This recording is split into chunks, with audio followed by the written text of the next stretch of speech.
Well, all right, everybody. Welcome into the Meet at the Creek podcast. I'm your host, James Jeffrey, pastor here at Mud Creek Baptist Church, and you are listening to the Meet at the Creek podcast. And I'm going to be right honest with you. I've turned the volume up for you guys out there, and it's about to blow us away. So I'm turning our headphone volume down just a little bit. Someone needs you guys to talk to me and tell me how it sounds. Brother Alan Peters is already on. The Roast of Chris. Yeah, that sounds like a good title. Yeah, it's a good title. The Roast of Chris. I can't wait for the Roast of Alan. Hey, that's going to be a good one. We need to get Alan on before he goes off to war with the TVA. Amen. Brother Patrick Henniger. Hey, preach. And Brother Chris, what's up, fellas? Alan says, sounds great. Well, bless the Lord, Brother Alan. We got you on here. Elizabeth Holcomb says, Chris can't hear anyway, so he'll be fine. The roast begins. Out of the frying pan and into the fire, he says. Right. Miss Wilma Matthias is watching. Hello, Miss Wilma. Good to see you on here. Hope you're doing well. Everybody says sounds great. Hello, Brother Josh Parker. How you doing, my friend? Good to have you watching. You guys do us a favor. There's Bryson, one of my NJ boys. Seen he's tuned in. Do me a favor. There's Cynthia. Hello, Sister Cynthia. Good to see you. Do us a favor, like and share. If you haven't already done that, do like and share. Miss June says, much better sound. Well, just for you, Miss June, after the solid advice you gave me last week, I decided to try to do a little playing around with it, and I think I got the volume problem fixed. I hope so. Anyways, thank you for listening. Austin Holcomb says, who is that good looking man sitting next to the ugly one? Y'all decide which is which. Well, Brother Austin, I can't say, I mean, Facebook will probably take me down if I say what I was about to say. So I love you, Brother Austin. I'm going to say that. I love you. I mean, I'm the older, the uglier, the fatter. So, I mean, I'll go ahead and take that title. It takes most people a lifetime to achieve greatness, and I managed to do it in 49 years. So hey, I was going to let the audience decide. I don't want the audience to decide. My feelings will be hurt. Thank you, Miss Wilma. Thank you for watching, and we appreciate you tuning us in. And Brother Craig Holcomb for sheriff. Woo woo. We on the Craig Holcomb for sheriff train. So. What's going on, brother? Wishing you well. Hope everybody get out there and vote. When it comes time to vote Holcomb for sheriff. My friend, and I'm proud to back him and gonna stay behind him as long as he stays in. So, we're good. Brother Austin, better watch out. He will kiss you. Austin has already been there and done that, Brother Allen. So it is what it is. All right, we're going to get right into it tonight. As y'all can already see, I have Brother Chris Nelson in studio, if that's what you want to call it, here with us tonight. Brother Chris, it's good to have you on. I appreciate you wanting to be on. I know podcasting is something that you've kind of been wanting to do for a while anyway. And shameless plug, your buddies down there at the Real Life of Christ, they didn't make any time for you, but preach here, he'll make time. That's right. Jonathan, Dakota, that's looking at you, baby. Yeah. You guys would have me on either. I'm not important enough to be up on the upper echelon of podcasting, like they are, but I'm still down here at the bottom. But someday when we achieve greatness, we'll be on their level and they'll be glad to collab. Amen. So we're looking forward to that. And I am just kidding. I hope they know that. Dakota, please don't cancel their insurance. Praise the Lord. We love you. No joke. Oh, goodness gracious. Well, Brother Chris, good to have you on tonight. We're going to start out tonight. Just kind of, I'll do a short intro and then I'll let you do the long form content on this, but, I met you, because of Elizabeth, Brother Austin's sister, when you and her started, courting or whatever you call that these days. But, at the time that I met you, you visited a couple times, and I actually went to the Real Life and Christ Men's Conference. And, that's kind of where me and you sort of really talked for the first time, I guess. And it wasn't a long conversation, but, more than just a hello, how you doing? Actually got to see you. And then after that, shortly after that, you started coming up here, more and more and more till you eventually just started coming full time. And not to take anything away, it's a great place you were at. And for whatever reason, the Lord led you here, and we're glad to have you, by the way, and appreciate you not just joining us tonight, but joining us just in general. You've been a real blessing to us, and it's always good to know that you connect with people on a positive, note. And it's different. You get into things like this sometimes, and this is where, believe it or not just me, but everybody's going to get to know you a little bit better. Yeah. A lot of the church watches our program, and we're very thankful to have a church that supports us and really kind of looks out for us. So if you haven't already, guys, do us a favor, like and share right fast before we get started, and that way the most people will see it. The thing about I'm having to do right now, and I've been exploring some different options. I'd like to get this over to YouTube as quickly as possible, but for the time being, I'm having to do it to Facebook so that I can interact, and then download it again, go through the editing process, upload it, and back to YouTube, and then deal with the copyright claims and all that stuff before it actually gets up there. So I'm running basically a week and a half to 2 weeks behind all the time on getting the thing.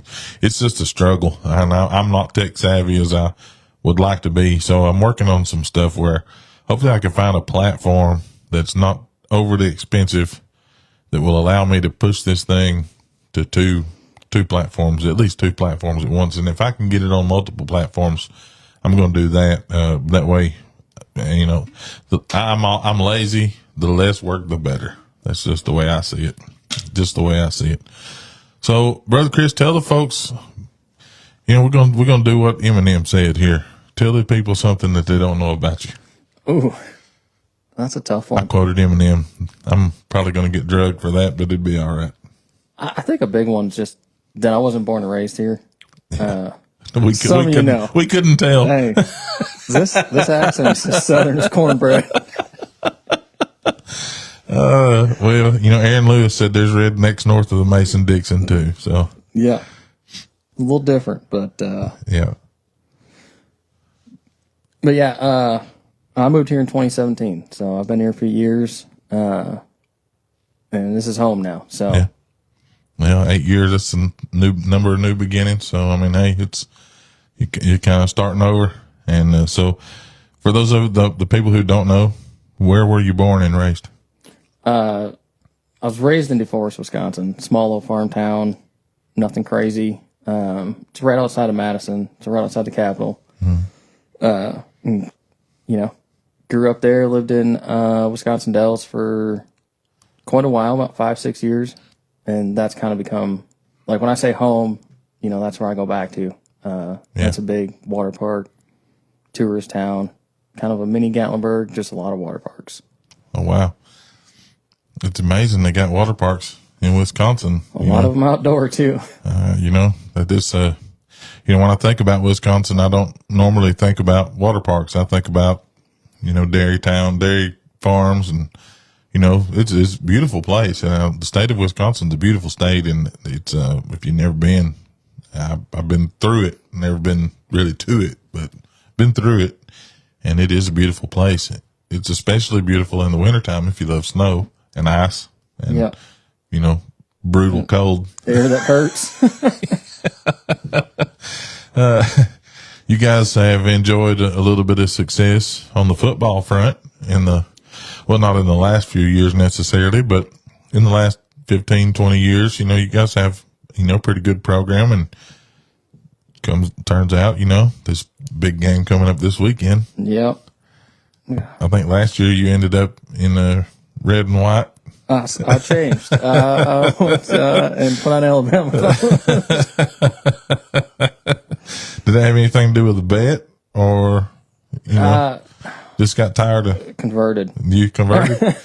Once somebody's a true fan, they never truly, convert. I have found that out. It's when you develop a love for a school, you stick with them, and you want to support them.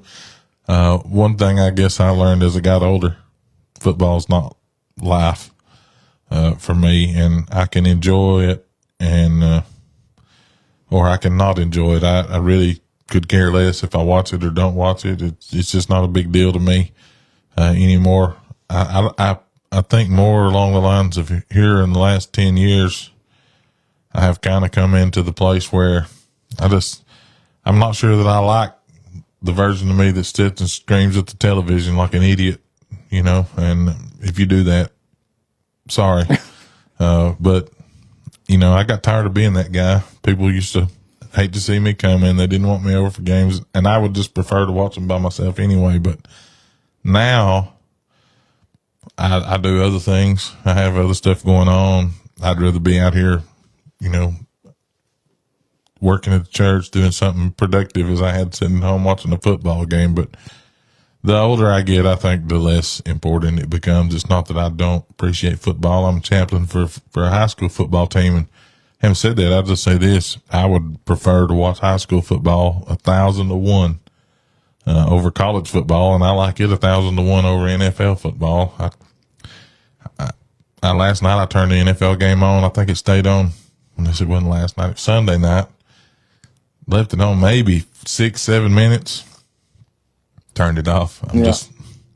I'm just not a fan. Can't help it. Just not a fan.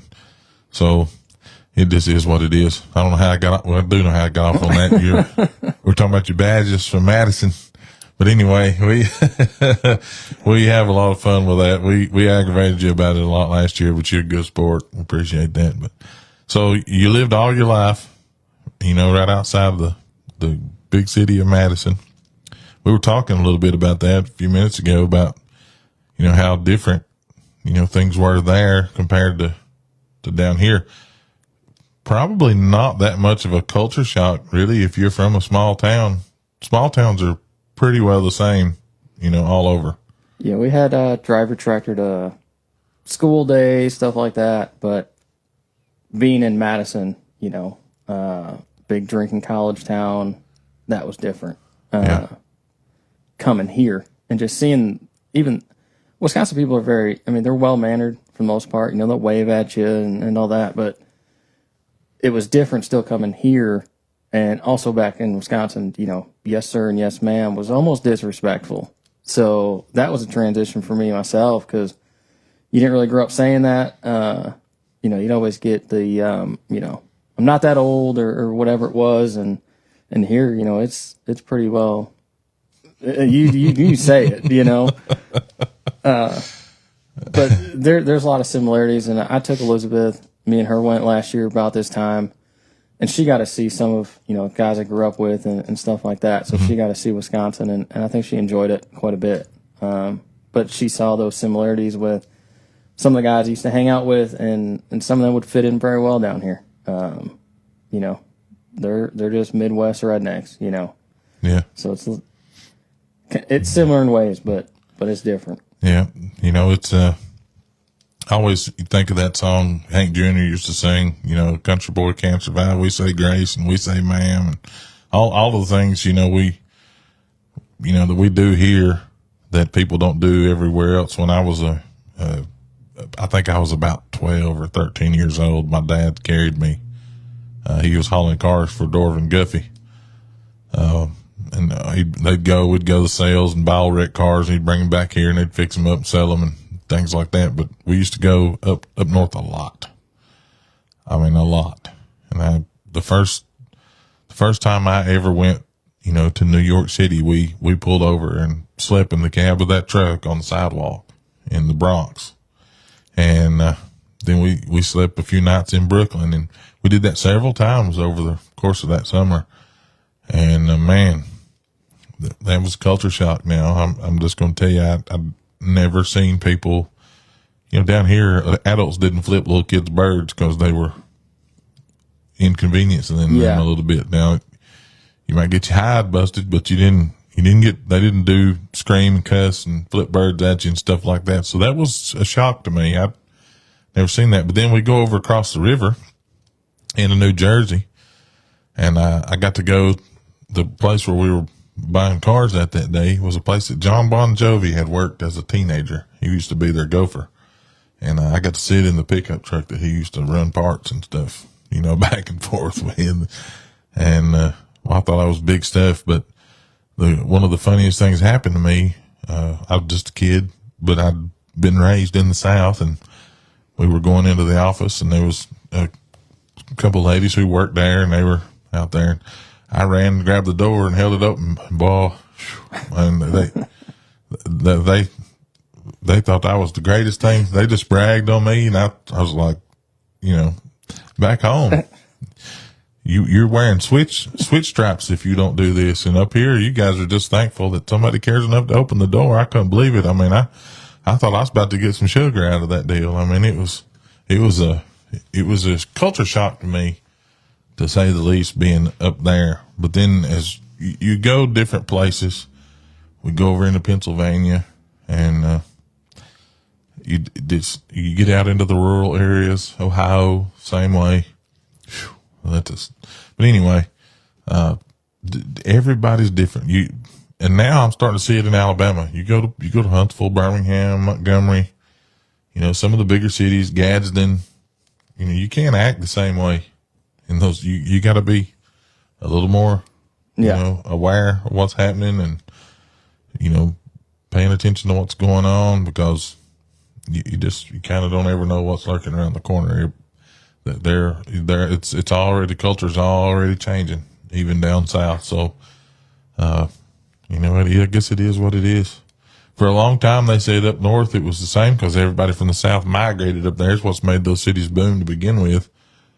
People went up there to work, and a lot of those Kentucky people especially went into Detroit and Chicago and in places like that to get those jobs. But now people are starting to migrate here, and I'm just not so sure how I feel about it just yet. But anyway, so we're going to go ahead and get after the elephant in the room, because I can feel it coming off of you over there. You need to. I want you to tell people about yourself, and you can start at the beginning, and you can just share your story, and you can be as honest as you want to be. I'm not going to pry anything out of you. You can be as honest as you want to be about it, but if there's anything, that you feel like is going to add to what we're going to talk about in a little bit, from your journey, then we'd like to hear it. But again, no pressure. Hey, like I said earlier, it's, if I sugarcoat it, it's not the truth. And there's a lot of things that, some people are going to find out tonight that they didn't know about me. But like I said, I'm not going to hold back, just want to be real and honest. So, and it is funny. I was going to say, you mentioned the switches, I didn't know what that meant until a few months ago. Elizabeth was telling me that Austin, I think he got a box of switches or something for Christmas. And I was thinking light switches or something like that. I didn't know. And she had to give me a lesson on the switches. Yeah. And I had to find out. Did she use them on you, or just show you what they were? I ran. Elizabeth. We got big sticks at the house. Man, you got those Sand Mountain sticks out there. Those things are cane poles. They're not even switches. No, I wouldn't be here. But yeah, as a lot of you know that I am from Wisconsin, so things were a lot different growing up. Mm-hmm. You go through Wisconsin and you'll see, it's like 5 bars to one church there. I mean, it's everywhere. So growing up in a what really is known as like the drunkest state. I mean, and they're proud of it. So growing up in that atmosphere, things were different than down here in that way, in a big way. Kids' birthday parties, and I mean, no matter what you were doing, there was a beer tent, or it was so natural and open about it. So I grew up around that, which was pretty normal. I mean, I think I had my first sip of beer when I was, I don't know, 11. It was normal. But that also, moving here, kind of carried over here. And, I look back and I'm like, I don't ever say, where I had a major problem where I couldn't go to bed without drinking or anything like that. But I was so used to just drinking, I would just get bored and drink. So it became pretty normal for me. But growing up in that atmosphere, moving here, that's where a lot of that culture shock came from. There's dry counties section you can't even buy, beer at the gas station or nothing like that, which is now is awesome. I enjoy that. It's different now, but when I first moved here, I was like, this is wild. But yeah, moved here in 2017. Didn't come from really a church background back home. I think I went to church a handful of times on a Wednesday. We lived in an apartment complex. I had a family that lived upstairs from us. Dad was a preacher. And honestly, I think the only reason I went is I had a crush on his daughter. And I think that's the only reason why I ever went. Many a story, many a testimony started just like that. Shout out to Brother Jamie Terrell. Yeah, I think I was probably 14 or so. But other than that, I really didn't go to church, and my parents didn't go to church. So it wasn't big. A lot of alcohol and stuff like that. And I've watched what that's done to, my family. And it was you're used to it. So you thought it was kind of normal. So moving here, was, at the time, I didn't know what I was, I'm like, I was here because of Braxton. And parts of me was like, I kind of miss home, but I was like, I look back now and I'm like, I know why I moved here more now than I did in 2017. Right. And why I couldn't move back. Not just because of Braxton, but because of where I'm at today.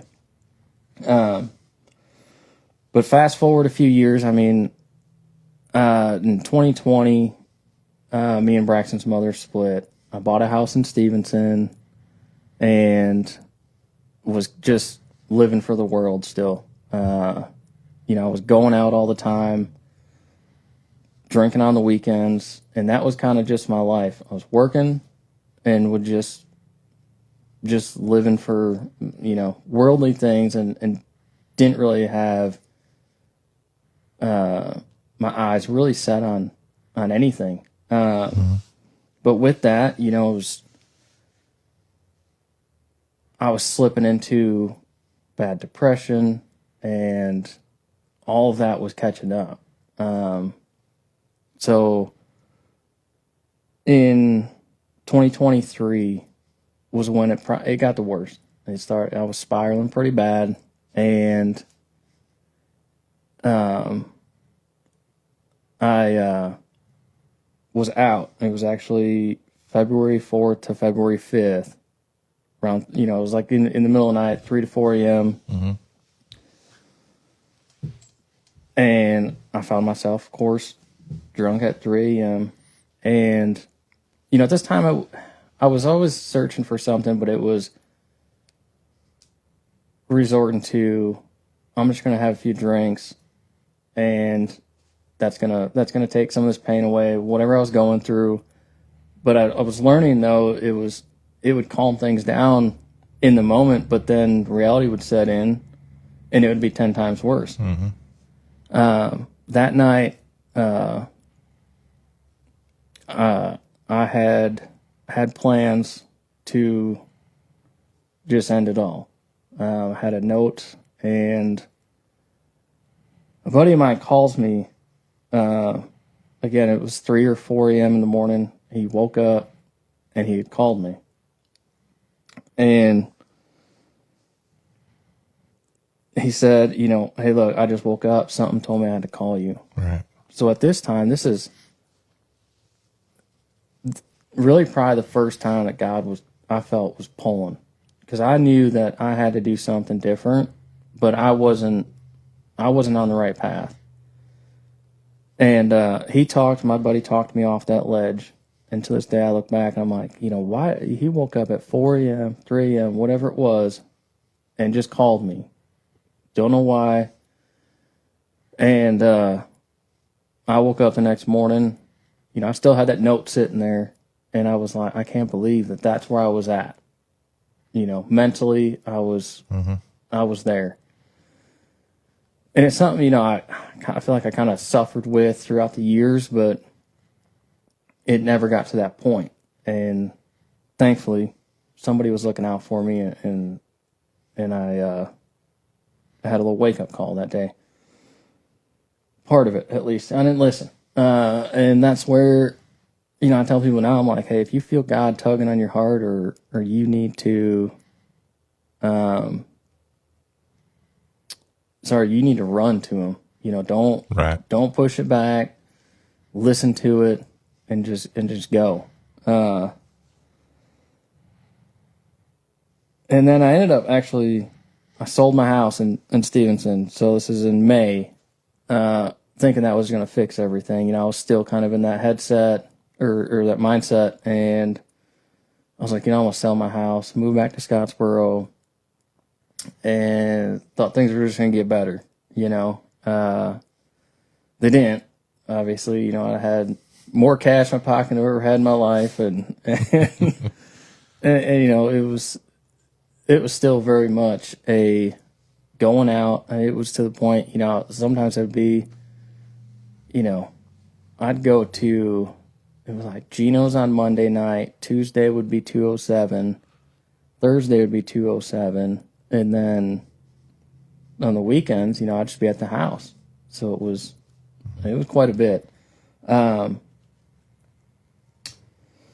of July, 2023, I get a phone call to go out, and I had no plans, and I said, all right, I'm going to go out with my friends. We went out to Gunnersville, came back. Now, we had a DD, right? Mm-hmm. I'm like, hey, we're good. We have a designated driver. We got back. Now, we had left my car at Toro's. And I suggested, and I was like, hey, let's take all of our cars to my house. We have a driver. Then we just, go to my house after. No one wanted to do that. So we get back to Toro's. I get my keys. I get my car, driving home, and ended up getting pulled over. I was speeding a little bit, and ended up spending the night in jail that night. And, it was rough. And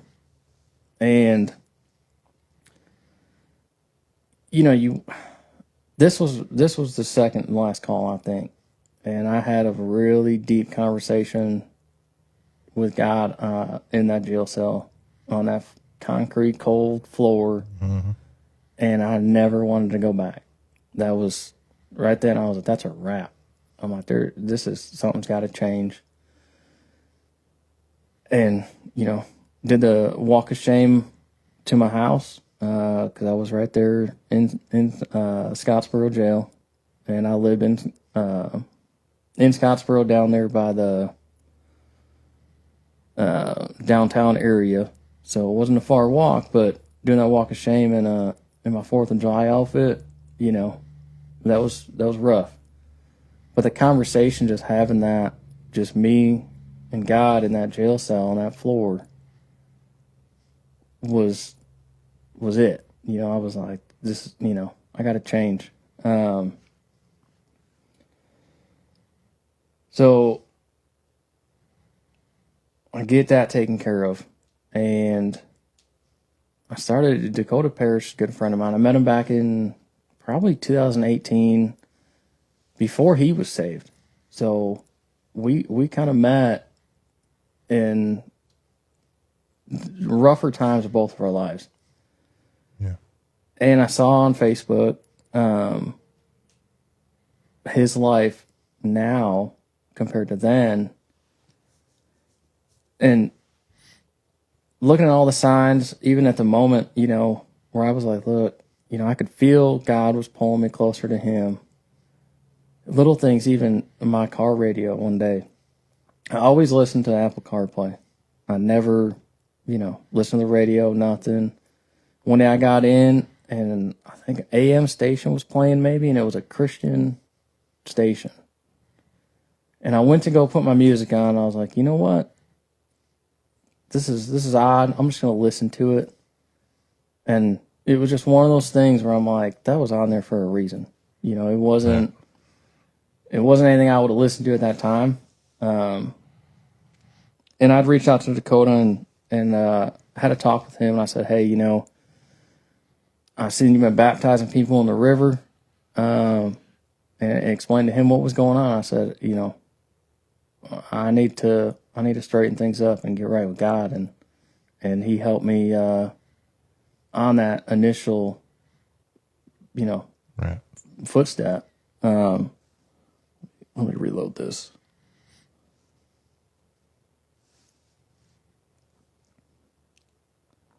But I started going to Bible study with Dakota at his house. And that's really, I think, when my eyes started opening up. I started learning a lot more. We prayed over my salvation in his living room. And that was, December 28th. And then my baptism was May 5th at Agape. And that was actually the last service I went to at Agape. And I started coming here. I felt kind of bad about that, you know. Well, you know, I'm a guy that says, you know, would you see how I do things here?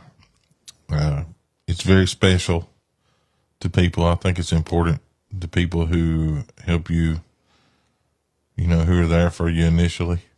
You know, if they take a part in helping you get to that place and they want to participate and they want to be part of your baptism, I'm the kind of guy that's going to let somebody, you know, if you'd have been coming here and you'd said, hey, I'd like for Dakota, you know, to baptize him, I would have been happy. You know, I'll tell him to come on, you know. I mean, it's just, I would want that, you know, for myself. And it's, I've done that historically in my ministry anyway, down through the years. If doesn't matter who it is, if somebody's got a dad or a grandpa or an uncle or just a special friend that somebody's been in their life, you know, that's talked to them and witnessed to them, planted the seeds, and they want them to participate, you know, I'm cool with that. So even though it may seem kind of odd to you, you probably already knew that you were coming to Mud Creek before then, but it was important that the people who help you get to where you're at least have the opportunity to see that kind of happen, you know. And they may have thought it was weird, but after a little while, you know, it's not weird anymore. I had a guy tell me that one time. He said, I left, had to leave a place. I wasn't pastoring. I was just a member, and I had to leave and go somewhere else. And I had work to do, and I knew I had something to do that I couldn't do there.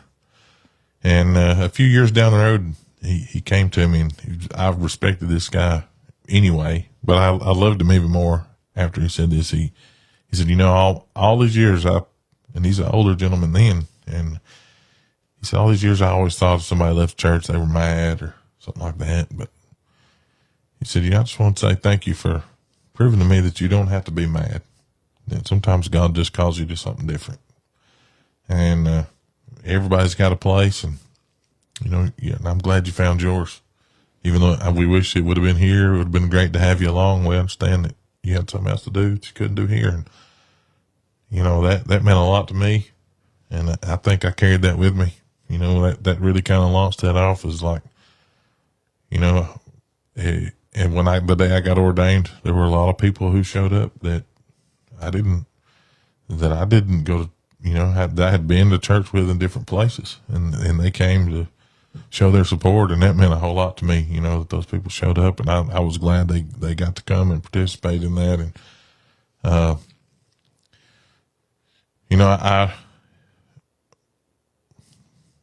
Dustin Henshaw, he's a real good friend of mine. Everybody who's really close to me knows how close that Dustin and I are. His mother came, and she gave her life to the Lord at our church, and it was an amazing thing. Is the day she wanted to get baptized, I had Dustin come down and preach that morning. I wanted Dustin to baptize her, and not that I was scared. That wasn't it at all. But it ended up being a very, very, it was a powerful moment for me watching, him, because it wasn't too much. She didn't live a whole lot longer after that.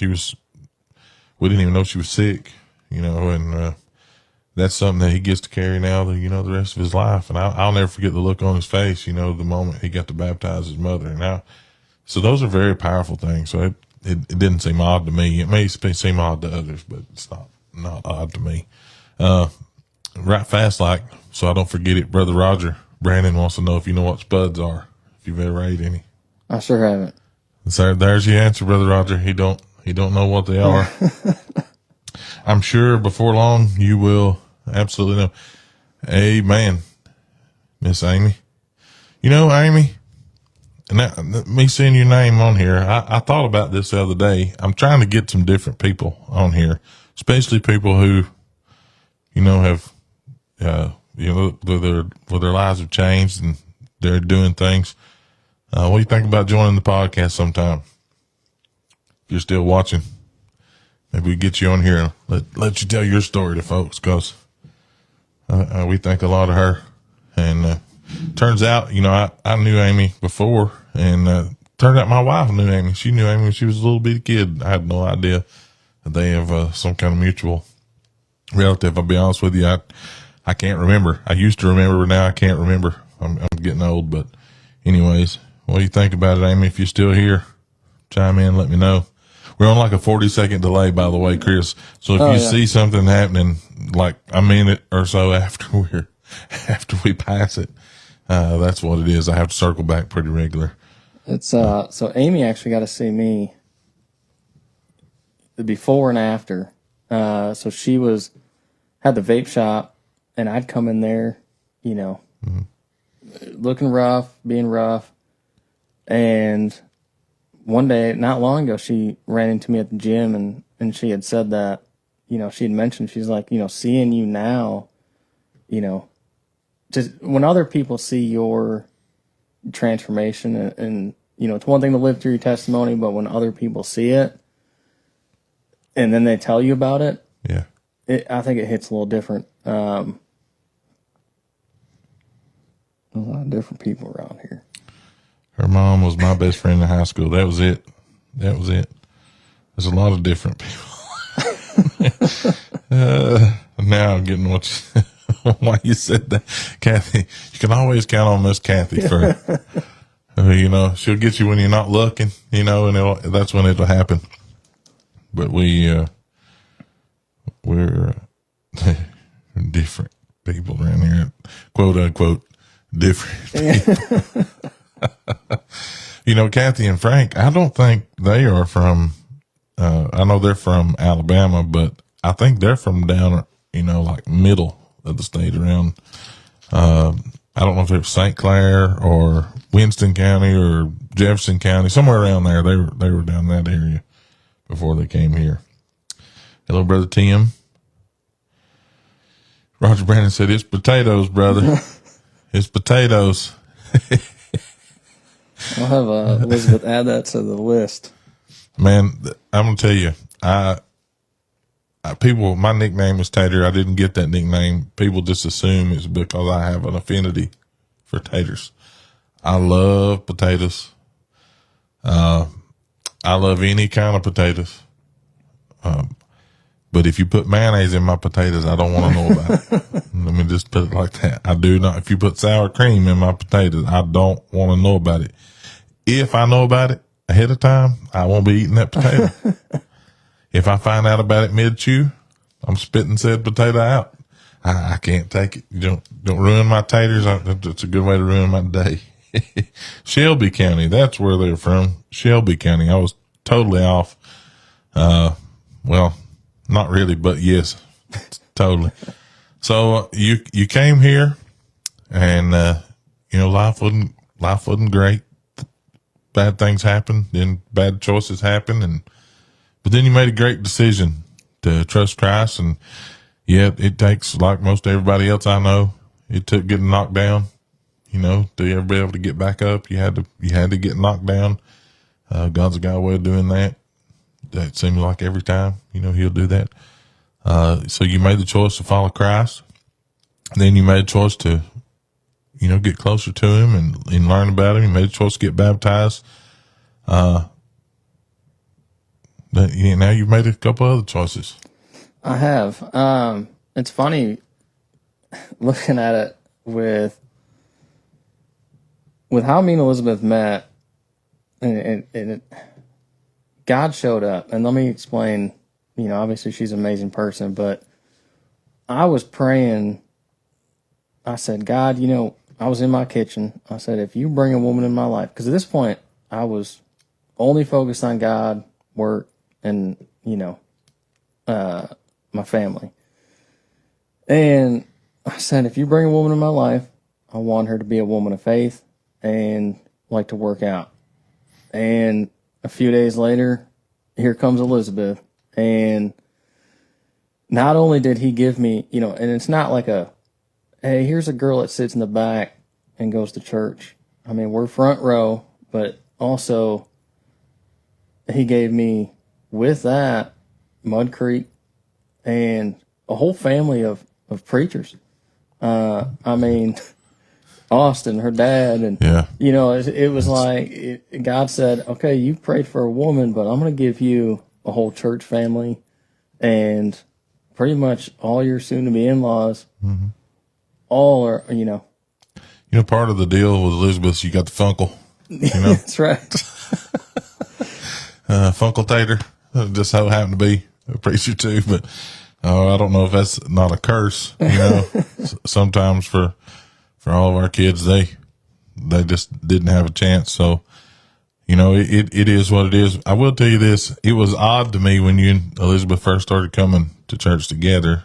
She moved from the second row, middle of the back on the other side. I was like, what, what's going on here? And, I wasn't sure, the first time actually you came to church, I'll never forget. You were like, when you left, you're like, that was,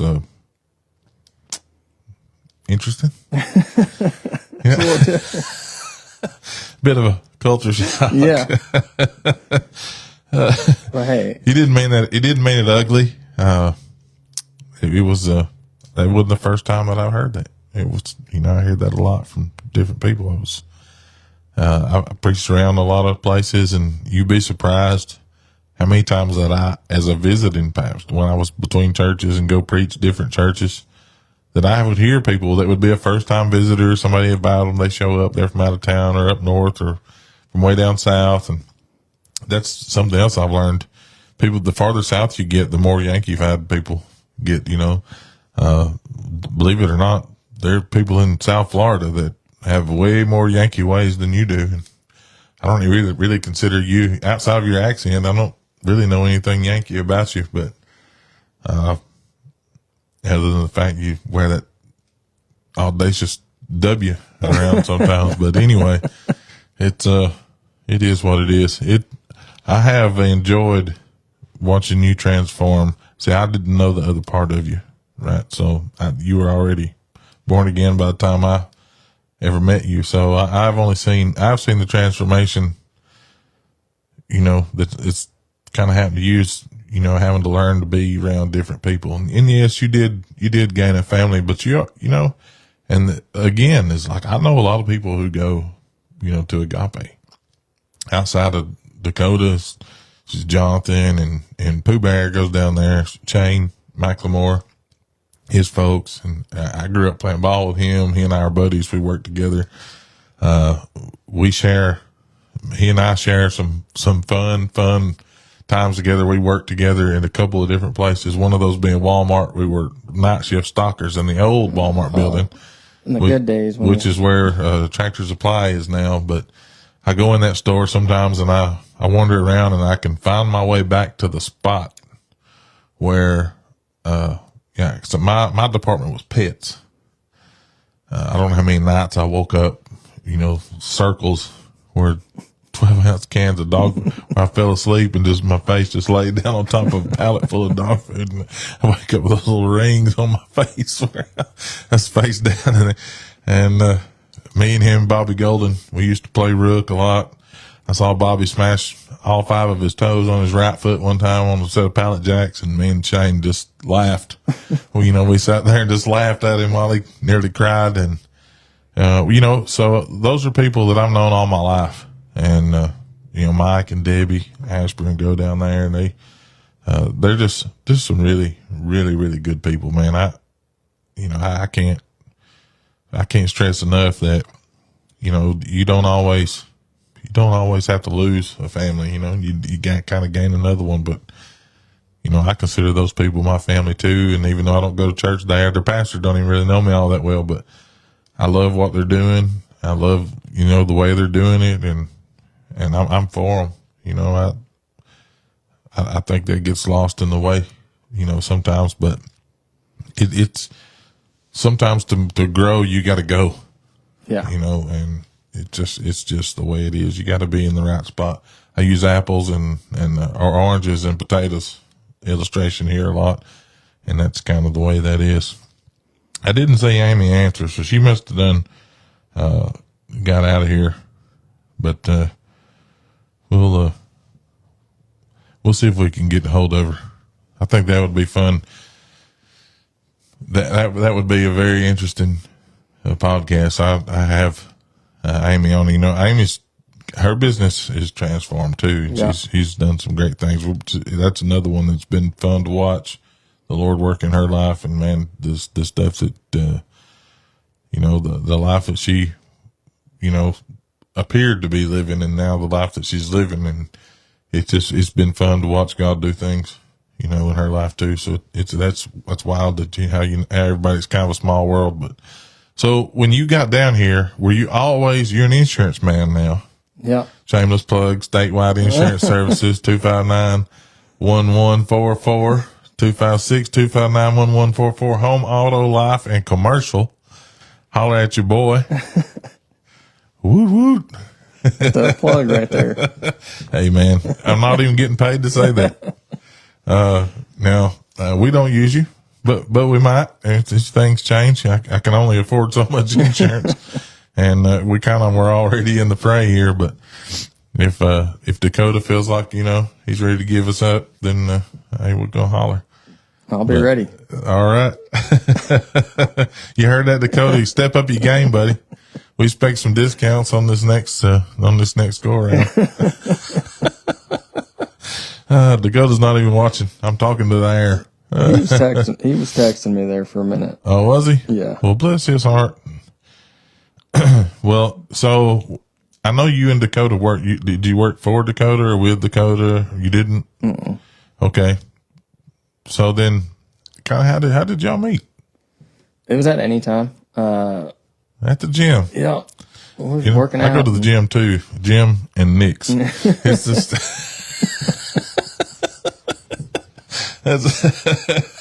I'm just kidding. I don't get to go there either. My wife doesn't like that place. Oh man. Yeah, we met there and ended up, both being insurance guys, and he's made a good impact on my life. So he's gonna be in our wedding. Told him I wouldn't have it any other way, so I'm excited for that. That's awesome. Yeah, he's a good, one of those guys you want to surround yourself with. And he understands a lot. You had said, I think that men's group a while back, have that friend that will listen and give you good, solid advice. And he's always been that friend. So yeah, he's helped me get through some things and always been there. So doesn't always answer, but he'll call you back. I can vouch for that. I can vouch for that. He stays busy. Yeah, I'm sure he does. And, you know, I guess that's part of the business too. And I think now he's kind of branched out now. He owns his own. Yeah. You know, he's kind of out there on his own now. So, that's exciting. I'm excited for him. And, he's he took over for, Kurt when Kurt went out of business. Kurt had begged me for years and years and years to let him, quote me some insurance. So I finally did. And then he sold. And I hate for somebody to do that and not tell me they're going to sell. You know, you don't even give me the option to stick with somebody. But I call over there one day and this guy answers the phone and I'm like, you're not Kurt. I mean, where's my insurance guy? Didn't even know he'd sold out. And, anyway, long story short, it didn't take me long to get fond of Dakota. You're exactly right about him. He's a really super nice guy. Accommodating as anybody I've ever, worked with or did business with. He's always been there to help us. And, their podcast, and if you're interested in listening to his podcast, it's, Real Life in or Real Life with Christ. With Christ. And, podcast him and Brother Jonathan like. And, Dakota's been slacking lately. They haven't been doing a lot of them, but, Jonathan, I noticed, has been recording a few. So, but they do a great job, with that podcast, and it's always good. It's real interesting to listen to them. They have a lot of good points, and they talk a lot about, things that are just real life, for men, and it's pretty awesome to watch. I'm real proud of how far they've come. So, when did you start selling insurance? 2021. 2021. Yep. So, what did you do before that? You were here 4 years. About everything. I was at Harbin for a while, sold cars. I knew there was something about you I didn't like. I'm just kidding. It was fun, but a lot of long hours, and I was ready for something different. Right. And I like what I do now. I get to help people. Insurance is a slippery road for a lot of folks. People don't understand insurance as it is. So, I struggle with it myself, but I know a guy now. So here's what I'm going to do. I'm going to get into these. I did a list of questions. I got to take my glasses off where I can read because I'm getting old that way. But, what led you in besides the opportunity to help people? Was there something specific, was it the money? Was it I can tell you this, when I took my job in the office, there were a couple of driving factors. One of them was getting out of the weather. Yeah, that was one. Yeah. That car lot, when it's 105, 110, I mean, you're out there just, I think I was sunburnt all year round, it felt like. But, the hours now, definitely a lot nicer. Now that you've swapped over to the insurance business, have you had any, obviously Dakota, we've talked about him. Is anybody else that's been a positive influence for you, either personally or professionally or even spiritually in the insurance business? I think honestly, he's probably the number one for that list. It's that area. I've met a lot of pretty rough people, and it's a crazy world sometimes we live in with what you can see, even doing a boring old job as insurance. But Dakota's always been a real honest guy, and just him being with his faith, that was somebody that, coming from my insurance background, my world, that can relate to my day-to-day, but also my spiritual life. So he was always the, good influence and helped me get through a lot of things. I'm going to bait you right here. Okay. Just humor me. You just said that insurance was boring, but I haven't ever really perceived it as to be a boring job. It seemed to me like that it's pretty competitive. Insurance guys, they almost stalk social media waiting on somebody to say, I'm fed up with my insurance. And you get 42 direct messages. That's love right. love to send you a quote. Yep. No, that's it. And I see it a lot, and it always cracks me up. Someone will post something, Scottsboro page, I need better insurance, and it's just. Now, I've had some bad experiences with insurance, and that'll never happen to me again, because now I know how. I got a guy that I can call to help me. Walk you through it. Walk through how to talk to him. Yeah. Properly. That's it. Yeah. You'll know what you're talking about. Yeah. No, it's a lot of fun.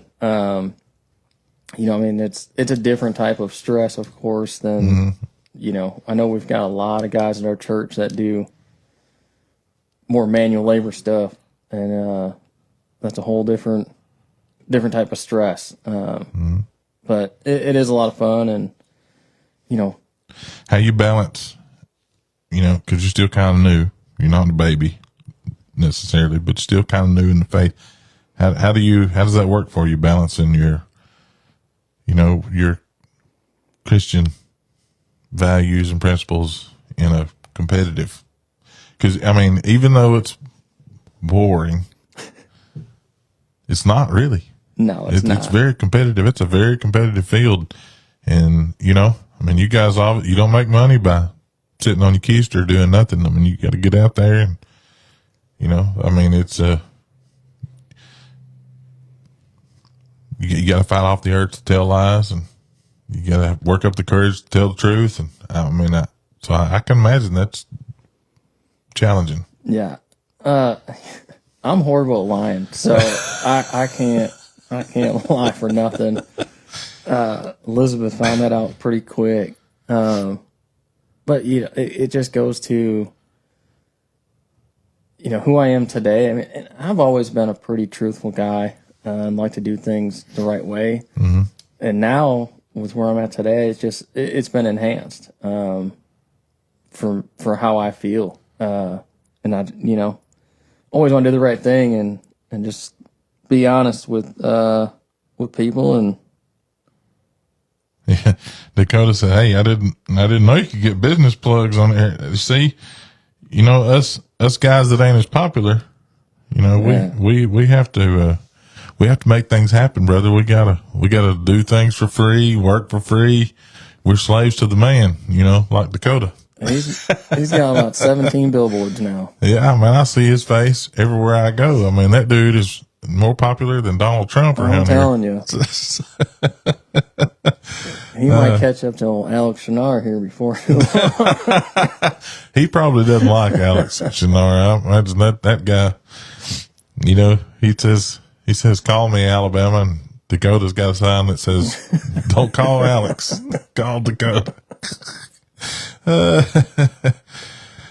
Oh goodness. So a while back, Natalie is,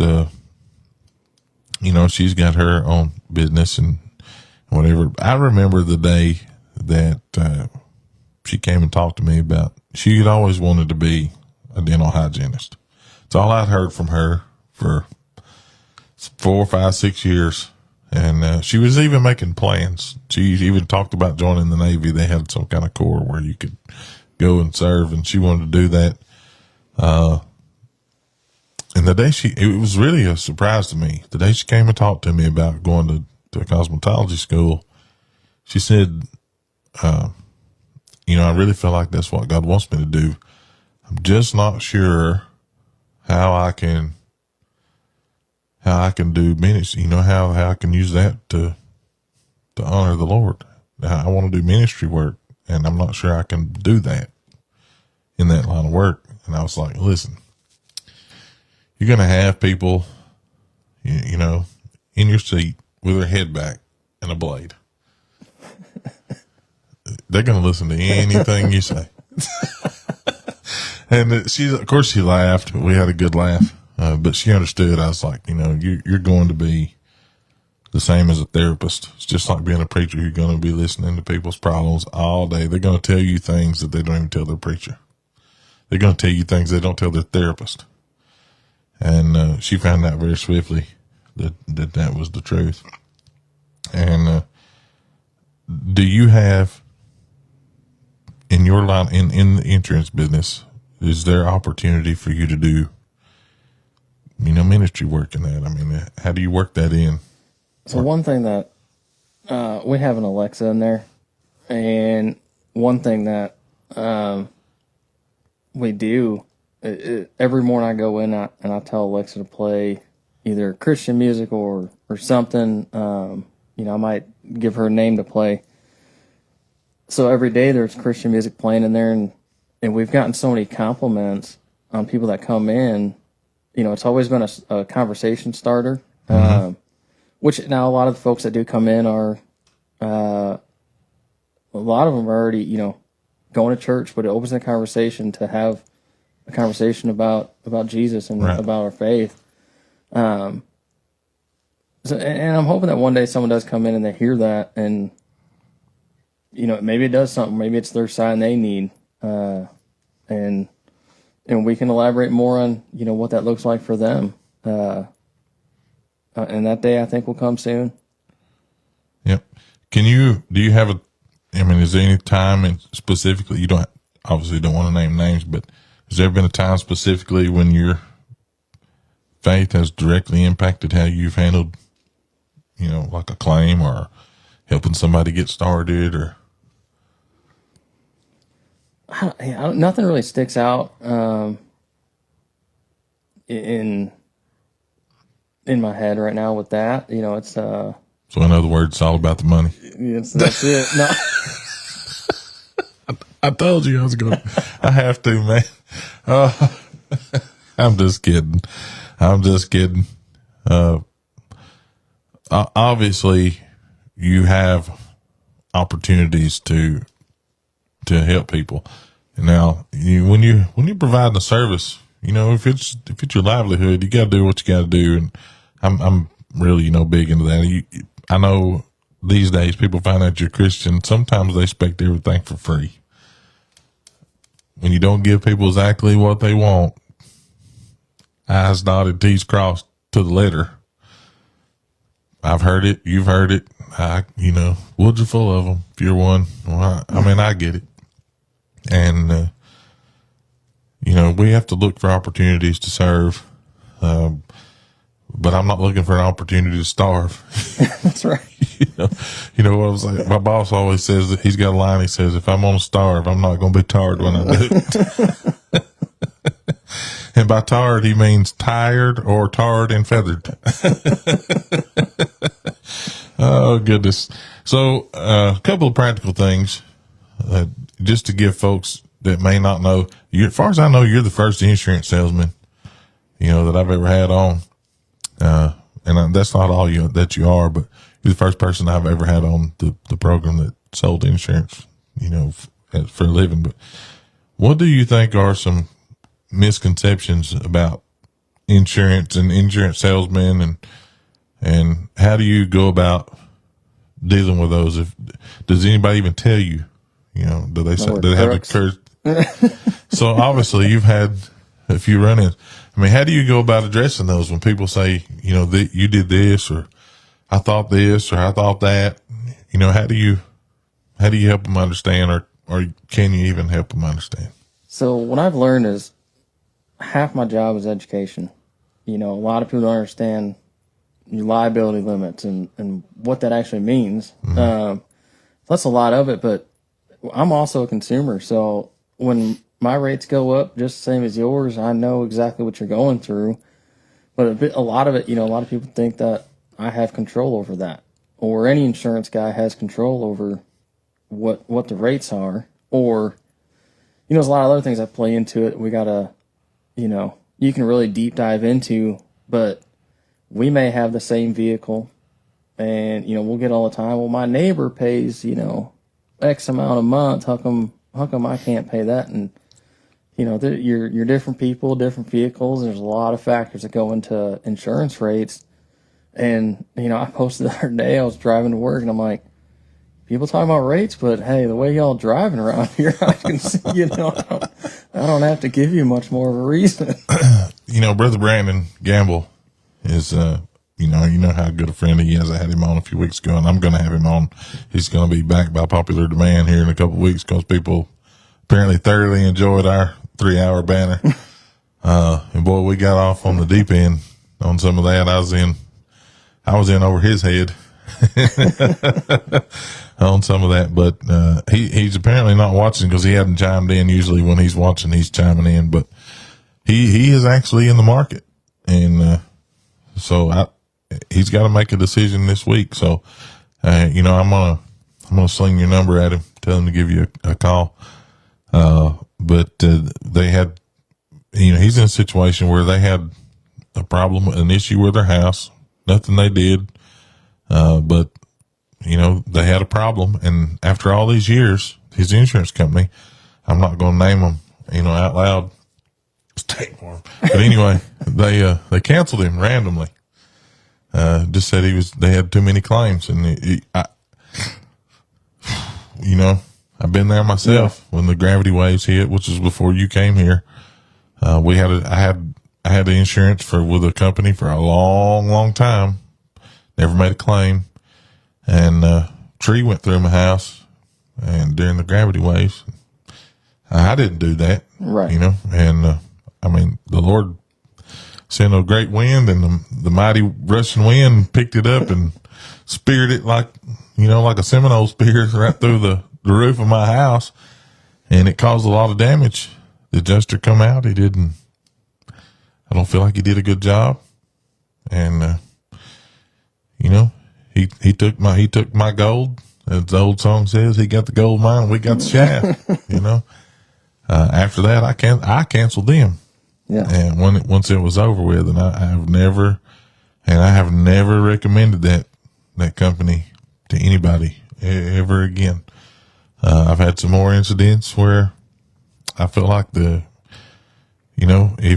one guy told me this is the industry standards, you got to do this, you got to do that, or we're going to cancel you. They were threatening me, and it was going to greatly benefit another business. And so I made a phone call to another guy, and he said, "Man, that's ridiculous. We can insure you just like you are." Yeah. And so I moved, and then that guy quits and lets another guy take over. Now, this being said, I'm just not. Change is rough for me. And I'm getting better. The older I get, I'm getting better. But back then, change was hard for me. Yeah. Getting to know new people, doing business with people I don't know is difficult. Especially when somebody has lobbied for my business for 8, 9, 10 years. I finally give it to them, then they quit. Yeah. And then, so he left, and it just didn't work out. I had a personality conflict with the guy who bought it, which he and I have, that gentleman and myself, I did my best to make that right. I feel like we're on good terms. So he's a great guy, and I have nothing negative to say about him. Part of me wishes I had gave him a chance. I think that much of him now. I wish I would have kind of gave him a chance, but it was what it was. We were having communication issues, and there was Kirk, hey, digging in, for the win, and 6 months later he's quit. And so, but I had learned my lesson, so I was like, I'm gonna give this guy a chance. I didn't know Dakota, but Dakota's been pretty fair to us. I think all of our policies are going to be ran through my new insurance advisor over here. Oh, I'm just kidding. Craig said I didn't get 3 hours. Man, I have listened to you whine, Craig Holcomb, about that extra hour. I think you've probably been on the podcast more times combined than anybody. So you've gotten way more than 3 hours to shoot your shot, brother. But I'll get you back on eventually. I'm sure we're going to be in a round robin. Nobody wants to be on the program, apparently. So I'm probably going to have to use the same guys for a while, and that's going to be all right because we're going to have a lot of fun. I'm going to move on to this next question because I think it's, you talked about it a little bit, but how do you build trust in a climate where people are very skeptical when they've had bad experiences? You know, most of the time if people are moving to you, they're not just coming to you because they're just getting in. They're coming to you because they've had a bad experience, felt like they've gotten, the once over. Yeah. And the last over, and so their radars are on full alert and they're arguing about everything. I mean, how do you build relationships with people who are scarred? I had one recently, and he came from a bad situation with another office or another company, and a lot of it is, building a rapport, but also being transparent. Explaining things and treating people like they're not just another number, and that you're going to be there for them. Because at the end of the day, until you got to use your insurance policy, you're just throwing money out the window. And when you got to use it, you want someone there that's going to treat you right. Yeah. Craig said, I'm going to have to make it rain. I tell you start dropping them Tennessee tens on me, Brother Craig. I'll let you have, as a matter of fact, I'll just let you have this seat in the mic and the whole nine. I'll go to the house. You can have all the time you want. Be live for 10 hours. These guys are ruthless, man. I'm telling you, this Alabama crowd is, of course, now Brother Craig's an Auburn fan. That explains some of his ridiculousness there. I mean, he's not used to having time to shine, but, it is what it is. And he's a loss. So. Don't lock us up, buddy. We're just kidding. I don't want to do the walk of shame in my joggers, Oh, mercy. Hallelujah. So dealing with people when they're coming out of bad situations, man, they, sometimes just, you telling them what they want to hear just ain't going to work, being like you said, just telling it like it is, telling the truth and be as honest as you can. I can appreciate, I may not, I pretty well know ahead of time that I'm going to lose if something goes south, but it's nice to know that you've told me that if it goes south, you're probably going to lose, at least I know what I'm getting into, have the opportunity to check around and see if it's going to go, because if you're telling me that and I go to the next guy, oh no, we don't do you like, guess what? They're going to do you. If it goes south, you're going to lose. Yeah. You're better off to go with the one that's generally being honest with you up front. And I've told people before where they're like, oh, my agent said my rate will never change. And I just laugh because I'm like, we don't have control over that. Otherwise, hey, I'd have all the billboards then because I'd just be locking people in. Right. So, yeah.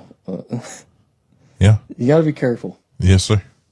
So what advice would you give to not just young Christians, but just younger people that are looking to get into, not necessarily the insurance world, but just the business world in general? I mean, if they're looking to get into a competitive industry or a competitive job, what advice would you give people that are kind of coming into that? And it goes, surround yourself with good people, with, like-minded people, and fully commit. If you get both feet in, just go all in. Don't hold back. And you're going to fail. I mean, we fail every day. But, how you come out of that is what matters, and you're going to learn from it. Yeah. Man, look at you channeling your inner pastor over there. Hey, Brother Chris Clement, you listening? I don't know you all heard me. How can new believers, or fairly new believers, how can they think about stewardship, risk, and provision when it comes to, money-making decisions or insurance decisions or just financial decisions, in general, whether they're thinking about going into business or they're thinking about protecting their business or protecting their personal assets. I mean, what are some things that people should look for? If you have, I don't want to give away all your secrets here, but I mean, gotta give them a little plug here. I'm gonna give you a number out again in a minute. Yeah. Matter of fact, I'll get a card, and when I post it to YouTube, I'll do a full page ad for you. Hey, there we go. I don't need a billboard. No. Next time you come back, we'll have a shirt. I'll be your billboard. Yeah. How about that? Hey, I'll make one for you. I'm not going to tell my size, on air. But anyway, I'll take you up on that. Seriously, when it comes to insurance, I know a little bit, and we'll talk about this because I think this will be interesting for a lot of people that don't know. For many, many years, all I did was carry the minimum. When I call, get insurance, it's just a minimum. I just want the minimum, just enough to be legal. And then I got my CDL. And then I found out that carrying the minimum it will land you in Pobo City. Yeah. Because time and time again, I've seen it now. You don't think about it, but if you're out here with a minimum amount of liability on a vehicle, you run over a Lincoln Navigator or an 18-wheeler. You cause an 18-wheeler to crash. You're not talking about a $27,000, because the minimum generally now is like what, $25,000. Yep. So most vehicles now, even lower tier vehicles, are $25,000 to $30,000 or above. Yep. And so the minimum now doesn't cover the cost of replacement. You hit a 18-wheeler. And you do, and it totals it, and you have to replace that thing. You're talking about $100,000+. There's any hospital bills involved in it. I don't know how many of y'all's been to the hospital lately. $25,000 don't go very far. No. And most of the time, your minimum on medical is not even that. It's what, 10 to 12 on the average, 10, 15, something like that. 25,000, 50,000, 25,000. That's it. Yeah.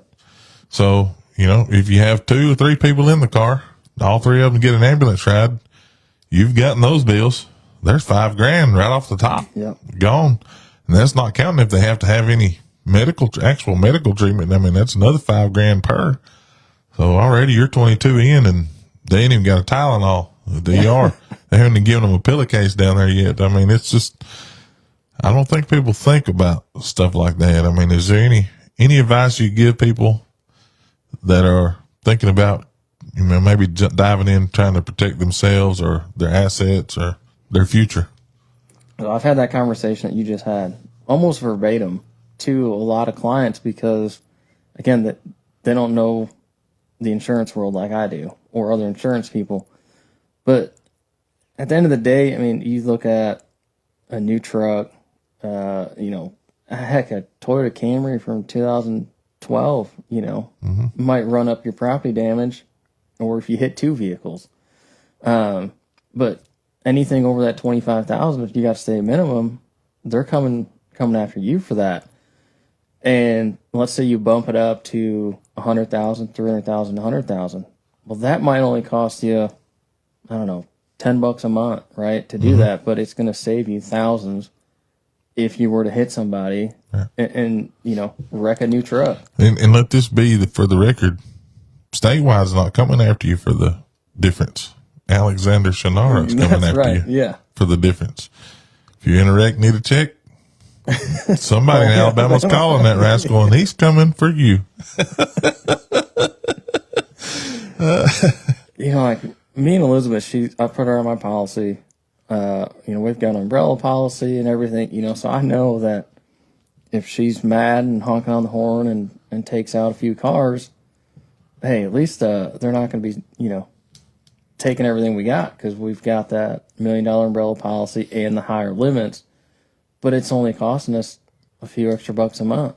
It's just having that conversation with people and, So you factored in her psychotic tendency. That's what I just heard you say. I don't know.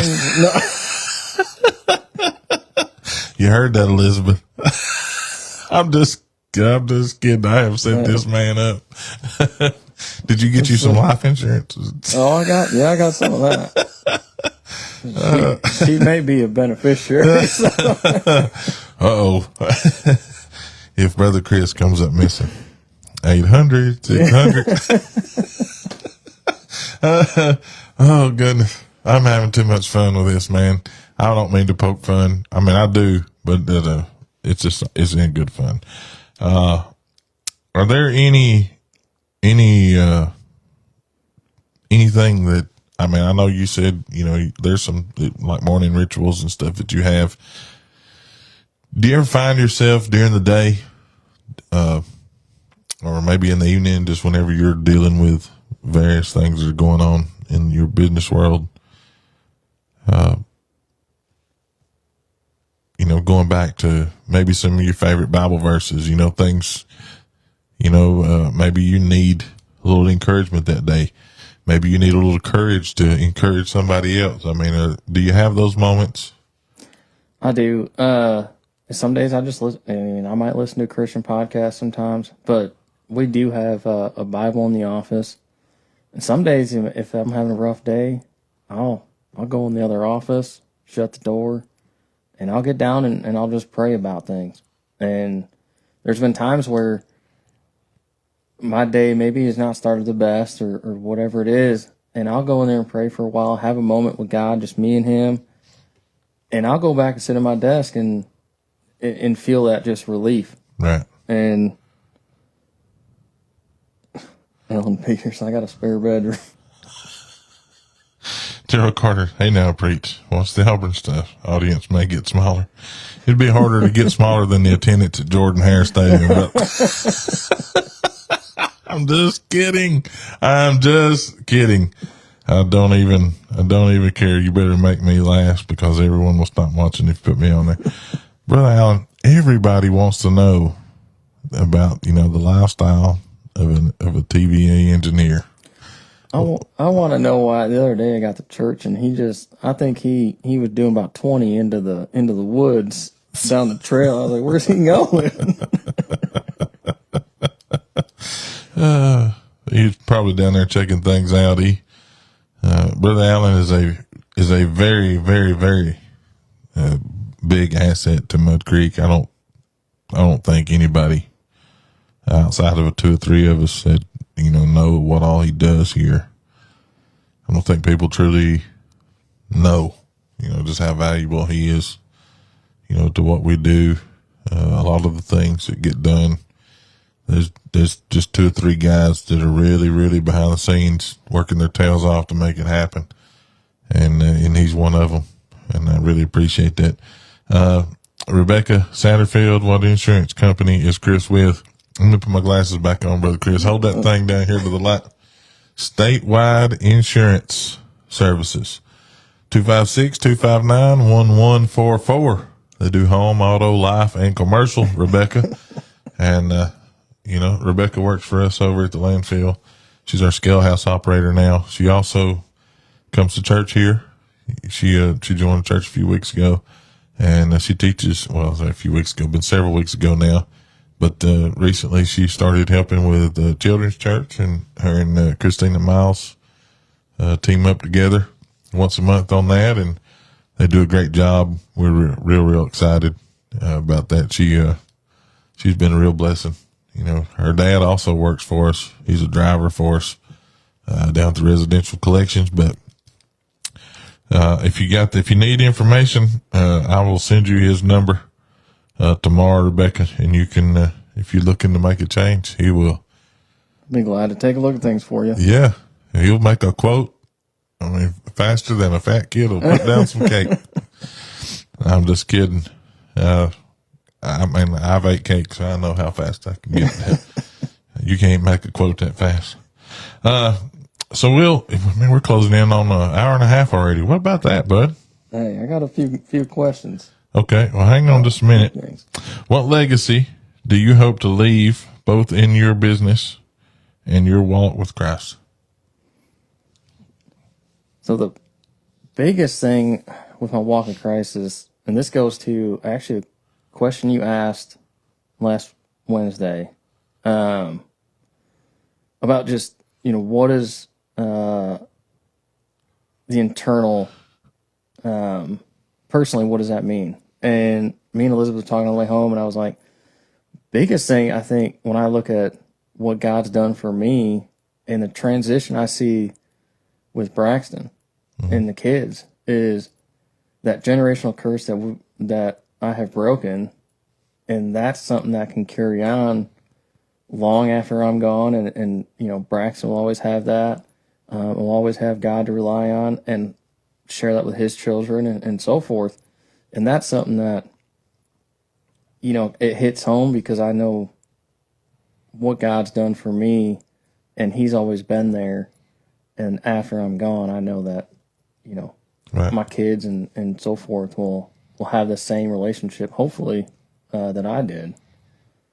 And work-wise, when I got into insurance, I was like, I want to become that insurance guy. I want to be there for people, and I want people to think of me when they think of insurance. The insurance world freed up the ability for me to go to events, do the chamber events. Not only that, but I don't miss the sports games. I'm, going to Lucy's games, going to Braxton's games when he was playing. But, I'm able to do that and incorporate what I do professionally everywhere I go. And everybody's a customer. At the end of the day, when I was selling cars, hey, not everybody is a customer because not everybody's in the market. Right. Everybody's got insurance. So everybody you talk to, you can impact and maybe help them out while helping yourself out. Mm-hmm. So you got some questions? There was a couple things that, I've been thinking about that I feel like have impacted my walk with Christ. And I also want to throw a little challenge out there, and I'll get into that. Looking at my relationship with Elizabeth, and I told her this a while back. I said, something she's done for me that I'll never be able to repay her for is when they say love your wives. Now, we're not married yet, but love your wives as Christ loved the church.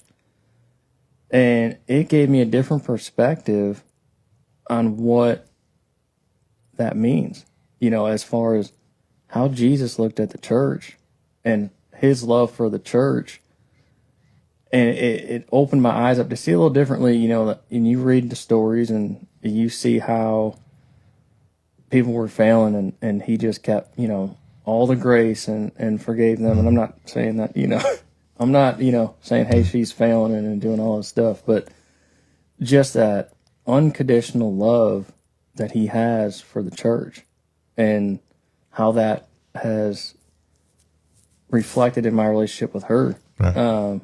Opened my eyes up to see how Jesus was to the church, which brings up a challenge, and I was thinking about that, and I'm like, I think we have a lot of great men in our church, but, I almost want to challenge any of the guys listening to this, are you, loving your wife as Christ loved the church, or is there something you can do differently to be more like Christ in that way? And just spouses in general. Who am I getting yelled at? Oh, perfect.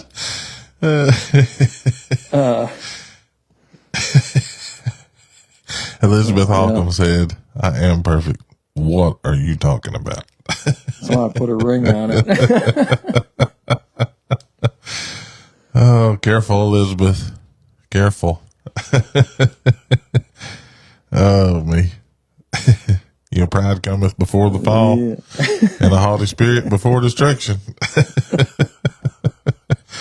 Be very careful. I know. We know you're just playing. We know. We know. Oh, goodness. Hello, Brother Clay. So, would you say that you have learned, and I say this a lot, and I'm just throwing me under the bus a little bit, a whole lot actually, because I know me back in the day. But I have often said that I didn't really know how to love my family until I understood how much that Christ loved me. You know, his example kind of changed how much I cared, and the things that I was willing to do for the people that I care about. I always thought, you know, I was always willing to die. And this may be a little too deep for some people to understand, but I think you'll get it. It's only when I realized, you know, the power in being willing to live. You know, when I was willing to live for them. You know, being willing to die is powerful, but being willing to live for somebody is it change your life. Yeah. So I don't know. You know, maybe someday every guy will get a hold of that. It's hard to teach that to people. They just have to kind of learn that. That's right. And until you do, it doesn't make a lot of sense. But once you do learn it, it's you never forget it. Things get a lot better, and just always looking for ways to serve your spouse, you know, and just not being selfish a lot, you know. I think that's a big thing. There was something the other day that came up too. I think it was also Bible study. I left with, you know, during Bible study, we were so quiet, but I got in the car and I was like, man, I was going to say this and this. And it was all these things came out. But I think we were discussing in the car on the way home about I told Elizabeth this. I said, before I gave my life to Christ, I could picture what it was like if you died and there was just nothing. You know, I could sit there and it's depressing to think about. Yeah. And I could sit there and just, you know, like you were just non-existent. There was nothing, just darkness, void. And I was like, you know, for the last almost 2 years now, I'm like, I can't force myself to even think like that or try to put myself there. Before it came so easy, it's just, you know, it's like little things like that are just, they're not even a thing anymore. And that is one of those little things that I see in myself from before and after. Of course, you know, a lot of things like cussing, and I mean, God cleaned a lot of things up in my life that now I don't even, you know, I mean, I listen to Christian music 98% of the time in the car, you know, and there's little convictions, you know, if something else comes on and I'm like, oh, I kind of remember this song, but I'm like, you know, I don't think God wants me to listen to Lil Jon and Lil Wayne and, you know. Well, don't come to the basketball games. You'll be disappointed, you know. DJ Rev over here. But anyway, as Alan Peters said, DJ Preachy Preach. You know, I get a lot of enjoyment out of music. Has always been a huge part of my life, and I don't know. It's just so much different now. Like I play songs and stuff. I look around the crowd and I'm like, okay, how can I make so and so smile over there? They're like they're having a rough day. And I'll just say, you know, just give me something to make them forget that they just paid $10 to get in and watch their kid sit on the bench, you know, because that stuff happens. You know, those people are up there. This year, I got a call this year for the first time in my life to do the county basketball championship. So I went up and did the MC for that, and it was a lot of fun. First one I'd ever been to. Very, very, very competitive. Man, those they were rough. Those officials were, bless their hearts. I mean, they were really taking it on the chin, you know, from the coaches, and it was rough, man. I almost felt sorry for them, but they're getting paid and I wasn't, so I didn't feel that sorry for them. But I'm there, and they brought me up there strictly to do just basically play music. And then I did some announcements for like the trophy presentation and whatnot. But I looked around, and there was Skyline crowd, North Sand Mountain crowd, Pisgah crowd, North Jackson crowd. There was section crowd. There was several different schools, represented. And I thought to myself, this is pretty tense in here. And it got to a point during the varsity games that, the heat was on, and people were starting to really get just mouthy, and we hit one of those full timeouts. And as soon as I already had it in my mind, if we get a full timeout, I'm going to break the tension in this room with a song. And sure enough, I heard so I waited on the official. As soon as he did his full, I hit play.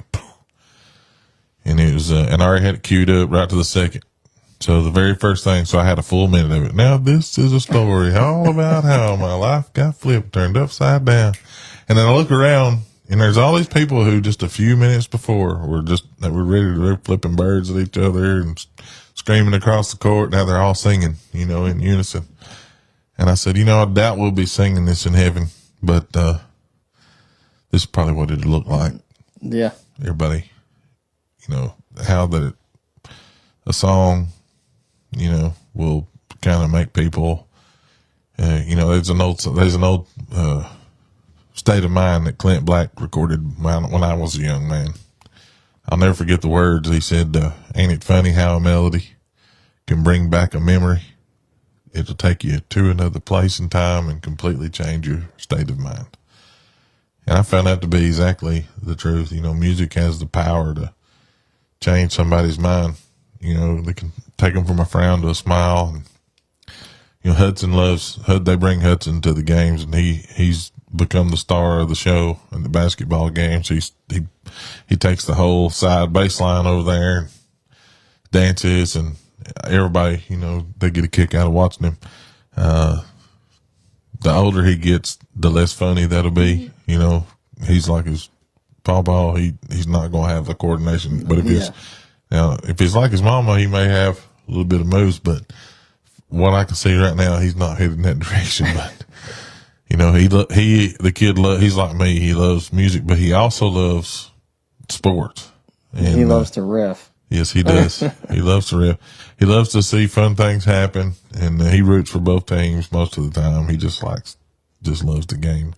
He doesn't know, and I wish that it's a lot of times all of us, especially us adults, could look at the world through those innocent eyes and just learn to enjoy the moments and the things that God has, give to us. And really the things that he spared us from as much as the things that he's brought us to, because we all could have been in a lot worse places than we are. And we've heard your testimony, and mine's much the same, but, life don't have to end the same way it starts. That's right.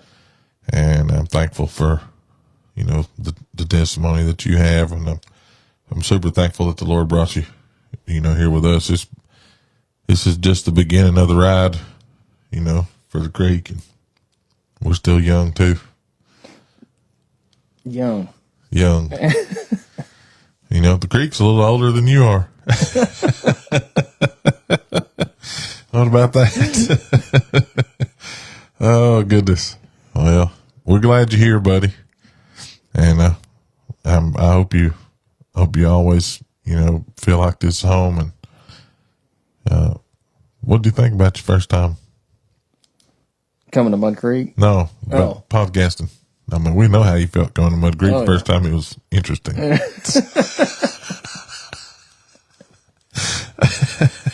I had a crush on a girl. There it is. Oh, goodness. Whew. I've really enjoyed myself. This has been on my heart for a while to get out there and tell my story and hopefully help somebody, because I know that in today's world that people nowadays are dealing with what I was going through Yeah. more than ever. So mental health is a big concern now. Somebody's out there tonight and they're going through that. You know, it's one thing for the preacher to say it, it's another thing somebody else to say it, even though I've been there myself. What would you say to that person tonight that's maybe contemplating doing something ridiculous, and, you know, or maybe they're just in the beginning stages of it, trying to figure out a way out? I mean, what advice would you give them? I mean, you gotta,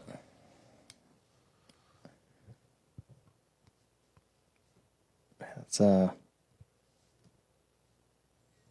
thinking back to when I was there, you know, and what I needed, but what I was after wasn't the right thing. But I think a lot of, you know, you got to understand that it's okay, and you're not the only one that goes through it. And you'll find out, you know, if you do find somebody you trust and that will be honest with you and listen, that there's a lot of people that have gone through it and made it through, and, you know, they'll be there to listen. You know, and sometimes that's all you need. You know, you got to get things out, and you got to get everything that you're going through in the open, you know. Yeah. And back then, you know, it was, for me, it was a friend, you know, a human friend. And now, you know, I'll leave a lot of it at the altar, and try to be patient, because, you know, it's not like your worries are gone like that. Right. You know, becoming a Christian's not been it's not now that you become a Christian, everything just goes away and it's all easy. Right. You know, there's different challenges now that that I've gone through that before it was different. You know, it's just different. But I know now that God's gonna get me through it. Yeah. Well, my man, anything else you want to talk about? You know, I think I got through these notes, so let's. Well, you can be thinking about your next episode. We'll do it again sometime. We got a lot. If the Lord don't come and something don't happen to me, you know, I plan on continue doing this for as long as I can. This is a lot of fun. I am going to take some breaks. I did decide today that I am going to take, especially once basketball season gets here. That's a rough time of year for me to be doing podcasts, but once basketball season sets in, I'm going to have to take some weeks off here and there, but I'm going to try to do them as often as I can, you know, even during basketball season, just to stay active, because last time I ended up taking a basketball season break, it ended up turning into 2 years, and that drove me insane, but I didn't have a lot of control over that either. But I do enjoy these. I think, probably the banner and the interaction more than anything else. It's fun just to sit around, even digitally. And kind of reminds you of the COVID days when couldn't go outside. Kind of, but people, you know, we got a lot of keyboard warriors, you know, on my timeline here, so they talk a lot of junk, you know. Come Sunday, you know, they're not keyboard warriors anymore. They'll actually say it to your face. Oh, goodness gracious. I got, old Chris Kringle himself, Gerald Carter, was watching tonight. We enjoyed picking at him. Craig Holcomb wants me to go on to sing. You know, you don't want me to sing, Craig. I promise you. If you want to win, you don't want me to sing. I saw Brother Craig's infomercial, his announcement for sheriff, and I love the guy that got impersonating Sam Elliott at the end of it. I don't even know what he says, but in my mind I hear guts, glory, Holcomb for sheriff. Hey, that was a good ad, though. It really was. That was like $1 million ad, I think. It really was. And, I seem to remember, I can tell things about Craig that he doesn't want me to tell. And, if I ever get him to and he doesn't let me off the hook, I'm telling it all. I'm just kidding. I wouldn't do him like that. Oh, he said, we need to see what did he say? We need to see the happy dance, Tater. Natalie said, we got to keep you on your toes. Well, Natalie, you want to keep me on my toes. Craig wants me to make that happen by me dancing, and, that ain't going to happen. But you are right. I do need to stay on my toes. Natalie, now that I think about it, I think it's about time you get on a podcast with me. I think so. I think Natalie needs to be on the hot seat. Be like the Georgia Scorcher. It's time to put your feet to the fire. She got the gift. She does have, Brandon Gamble can out-talk me. He thinks it's a challenge, personal challenge. He treats it like it's a personal challenge just to out-talk me. But he's natural, so I'm just going to let him win. I think Natalie could out-talk me. I really do. I believe she could out-talk me if she wanted to. Had an opportunity to do something today that I hadn't had an opportunity to do before. And it was very special to me. And I'm not telling it to brag on me, but me and the boss man went down today and we carried some stuff down, and we have these little handouts, coloring books and things that we hand out to kids for recycling. And today we got invited to the special needs class at Collins. And, I'm gonna be honest with you. I have no idea what to do. And we went in there, we sat down, I have no idea how to really, communicate. So we're just doing the simples, we had to lean on those teachers, for instruction. And I know this strike a little bit of a chord with you, but I want to say how proud I am of the people who have, that teach those classes, that work with those kids. They're the grace that they have every single day. There's 4 or 5 of them in there, and they got their hands full. But the way that they handle those children, it just blew my mind. Here I am struggling to figure out how to get through a coloring book with them. Yeah. And they're communicating with them.